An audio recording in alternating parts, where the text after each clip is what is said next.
Assalamualaikum warahmatullahi wabarakatuh. Nama saya Argi Alfianto. Saya perwakilan untuk membuka presentasi dari kelompok 5 yang bertema menganalisis perkembangan seni. Kelompok 5 berisi Aditya Pratama, Andika Saputra, Ergi Alfianto, Henda Anugrah, dan Muhammad Zafarani Salman Mardoko. Perkembangan seni modern di Indonesia telah dimulai sejak tentara Jepang masih menduduki Indonesia tahun 1942 setelah kemerdekaan.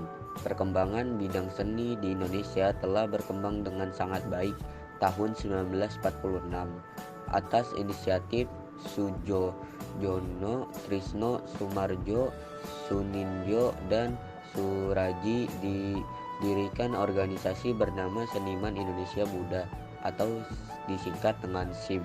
Kemudian tahun 1947 pelukis ini seperti Avandi dan Hendra di Yogyakarta membentuk perkumpulan pelukis rakyat sebagai pecahan dari SIM. Selain itu, pertumbuhan seni tari dan musik juga tidak tertinggal. Masa revolusi di Indonesia, seni tari telah mengalami beberapa perubahan terutama pada teknik penyajian. Salah satunya adalah seni lukis. Pertumbuhan seni lukis di Indonesia muncul semenjak tentara Jepang menduduki Indonesia tahun 1942. Kemudian pasca kemerdekaan, perkembangan semakin pesat tahun 1946. Berdiri sebuah organisasi untuk para pelukis bernama Seniman Indonesia Muda atau disingkat dengan SIM. Organisasi tersebut didirikan oleh S. Sujono, Trisno Sumarjo, Sunindo, dan Surajo. Kemudian tahun 1947 pelukis lain seperti Avandi dan Hendra di Jogja membentuk perkumpulan bernama Pelukis Rakyat sebagai pecahan dari SIM. Pelukis rakyat ini mengalami perkembangan paling banyak dibantu dengan para tokoh pemerintah. Para anggota di Pelukis Rakyat tidak hanya berkesempatan untuk menjual lukisan mereka, melainkan juga lapangan mereka diperluas dengan seni patung. Beberapa hasil seni patung yang diciptakan adalah patung dari Jenderal Sudirman yang terletak di depan gedung Dewan Perwakilan Rakyat Daerah Yogyakarta. Selain Pelukis Rakyat, tahun 1952 berdiri juga Pelukis Indonesia Muda atau PIM, diketuai oleh Hidayat. Di samping melukis dan mematung, para pelukis juga aktif di gerakan-gerakan lain seperti membuat poster dan menggambar kulit buku. Seni tari. Pertumbuhan seni tari di Indonesia periode 1942 hingga 1955 masih sangat terbatas. Perkembangan barunya sebatas pada teknik penyajian, yaitu dengan meningkat waktu, meningkat cerita, dan penyederhanaan gerakan pada umumnya. Seni musik. Sementara untuk perkembangan seni musik pasca kemerdekaan, telah banyak tercipta lagu-lagu yang mengangkat semangat perjuangan antara tahun 1945 hingga 1949. Ritme dan irama dalam lagu baru terlihat perubahannya. Selain itu, para pengubah lagu-lagu semasa masa revolusi Indonesia tidak hanya meliputi penulis musik Indonesia, tetapi juga penulis lagu-lagu keroncong. Salah dua tokoh yang mengembangkan seni musik di Indonesia adalah Saiful Bahri dan Iskandar dari Radio Republik Indonesia RRI di Jakarta. Mereka menulis aransemen untuk Orkes Studio Jakarta (OSD). Selain Bahri dan Iskandar, Kornel Simanjuntak juga terlibat dalam melahirkan lagu-lagu perjuangan Indonesia. Beberapa lagu perjuangan yang Kornel ciptakan adalah Maju Tak Gentar, 1942, Indonesia Tetap Merdeka, dan masih banyak lainnya. Fungsi dari lagu perjuangan sendiri pada saat itu adalah sebagai upaya membangkitkan semangat persatuan untuk melawan penjajah. Pembabakan masa perkembangan seni di Indonesia dari urutan waktunya. Masa seni Indonesia bisa dibagi menjadi 4, antara lain masa seni prasejarah, masa seni Indonesia Hindu, masa seni Indonesia Islam, dan masa seni Indonesia modern.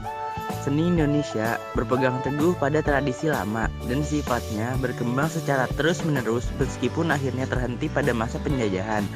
Pada masa itu, seni yang berkembang hanya tradisional yang sifatnya turun-temurun, tanpa adanya ungkapan seni yang baru. Pada perkembangannya, seni tradisional selalu ada dan mendampingi seni yang sudah ada dari masa saat itu hingga sekarang.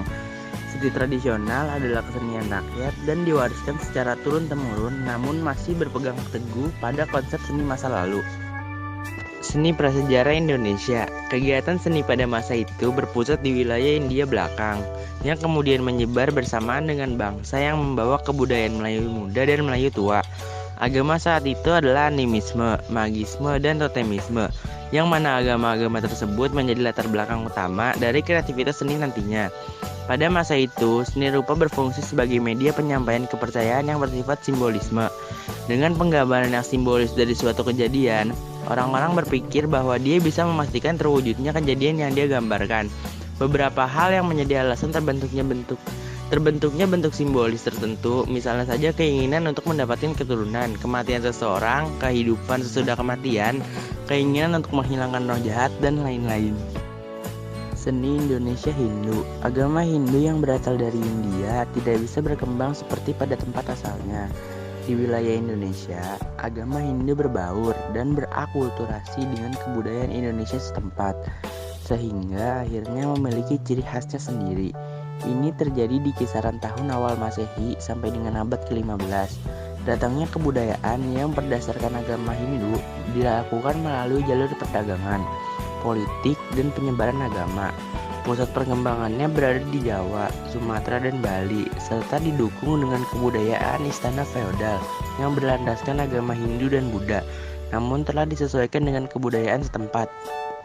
Beberapa contoh dari hasil seni masa ini adalah candi-candi yang banyak ditemukan di Indonesia.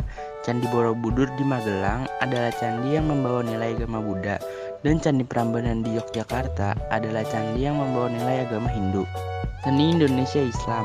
Seni pada masa ini merupakan perkembangan lanjutan dari kebudayaan Indonesia yang sudah bercampur dengan Hindu-Buddha, yang kemudian disesuaikan dengan agama Islam. Sinkretisme kebudayaan sebelum Hindu pada masa Hindu dan masa Islam mendasari perkembangannya. Contoh seni dari masa ini adalah wayang kulit yang sudah disesuaikan dengan ajaran Islam oleh Sunan Kalijaga dari Wali Songo, yang mana wayang kulit tersebut masih dilestarikan hingga masa sekarang. Peranan para wali dalam perkembangan kebudayaan Islam di Indonesia terhitung sangat penting karena beberapa wali menggunakan jalur budaya sebagai jalur penyebaran agama Islam, seperti Sunan Kalijaga yang memperbaharui wayang kulit. Wayang kulit. Seni rupa Indonesia modern adalah seni rupa Indonesia yang sudah terpengaruh dengan kebudayaan Eropa atau kebudayaan Barat. Perkembangan seni rupa modern sejalan dengan perjuangan rakyat Indonesia untuk membebaskan diri dari penjajah pada masa itu. Berbeda dengan konsep seni yang sifatnya tradisional, seni Indonesia modern sudah tidak lagi berpegang pada konsep seni yang menjadi tradisi sejak masa lampau. Keberadaan seni modern tidak lagi ditunjukkan untuk menyatakan status simbol atau untuk mewakili kelompok-kelompok bangsawan, namun lebih diungkapkan pribadi dari para seniman yang bebas memilih sumber ide sehingga menghasilkan karya seni yang selalu baru dan kreatif. Seni budaya di Nusantara diawali dengan masa-masa Nirleka di mana masyarakat purba zaman itu menggunakan cap tangan di gua sebagai hal yang membangkitkan nilai estetika yang ada di lingkungan sekitarnya.